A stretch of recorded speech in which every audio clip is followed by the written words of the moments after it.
reporting that Thomas Duncan was seen outside his apartment complex on Sunday as the ambulance was there to pick him up, vomiting on the ground. That's right. Now, this happened outside, as we say, the Ivy Apartments, as he was being loaded into that ambulance, which, by the way, is still under quarantine, and then brought to the hospital for the second time.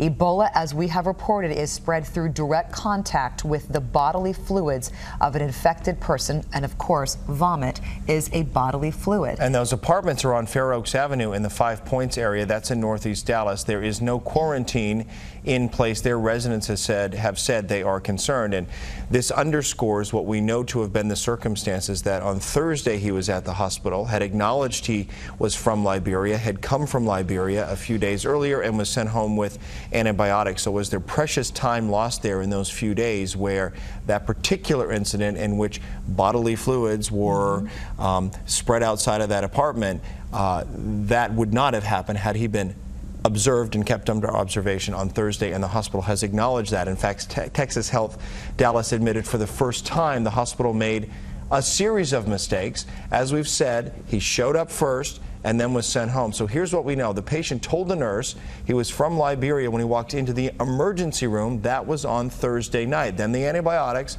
and then sent home. And then on Sunday, 3 days later, he was taken by that ambulance to Texas Health Presbyterian, officials describing all of this as a breakdown in communication. That information was not fully communicated throughout the full team. And as a result, the full import of that information wasn't factored into the clinical decision-making.